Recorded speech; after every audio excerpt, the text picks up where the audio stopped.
nom du Père et du Fils et du Saint-Esprit. Amen. Le Seigneur soit avec vous et avec votre esprit. Évangile de Jésus-Christ selon saint Matthieu.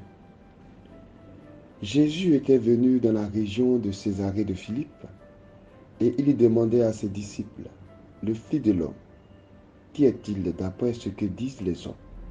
Il lui répondit, pour les uns il est Jean-Baptiste, pour d'autres Élie, pour d'autres encore Jérémie ou un des prophètes.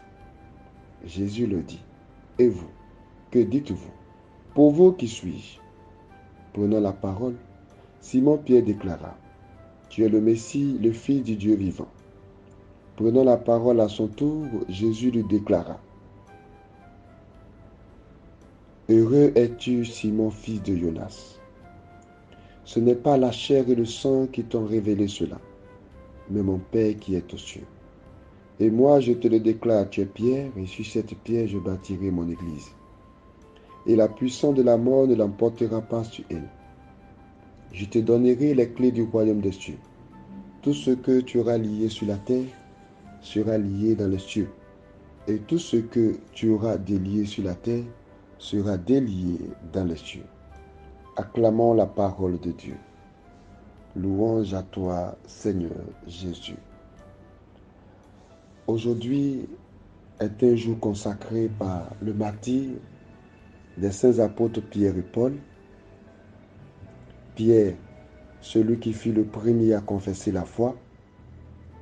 Paul, celui qui l'a mise en lumière. Aujourd'hui est un jour de gratitude pour la foi catholique, qui est aussi la nôtre, proclamée par la prédication de ces deux piliers de l'Église. Cette foi qui a vaincu le monde parce qu'elle croit et annonce que Jésus est le Fils de Dieu. Tu es le Messie, le Fils du Dieu vivant.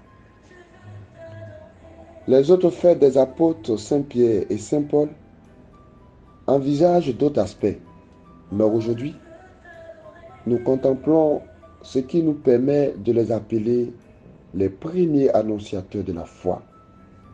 Par le martyre, ils confirment, mes frères, le témoignage. Leur foi, leur force dans la souffrance et le martyre nous aident à comprendre le rôle qu'ils ont joué dans la vie de l'Église. Ni la chair, ni le sang n'ont révélé à Pierre qui était Jésus, mais le Père qui est aux cieux.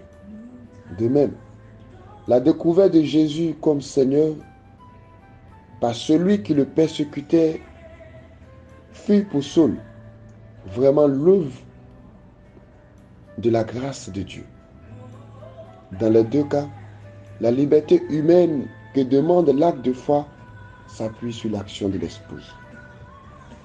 La foi des apôtres est la foi de l'Église. Une Église une, sainte, catholique et apostolique.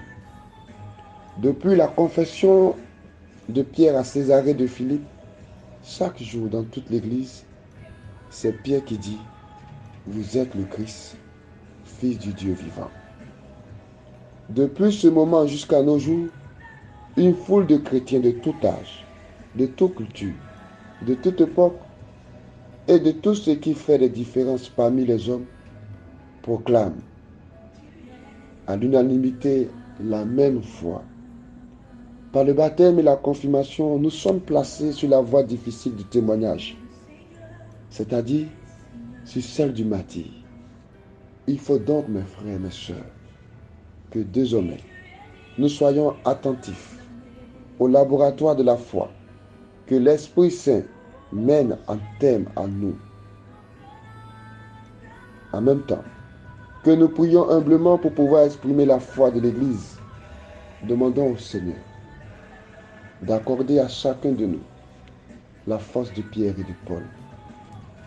Oui, comme l'a signifié Paul et Pierre, ma vie à moi c'est le Christ, c'est vrai. Le Christ est le Messie. Et nous devons tout faire pour marcher à la suite du Christ. Demandons au Seigneur, à l'image de Pierre et Paul que nous célébrons aujourd'hui, la force de pouvoir toujours marcher à sa suite et de le reconnaître. De dire, tout ce que je recherche, c'est Jésus. Mais de dire encore plus fort, Seigneur,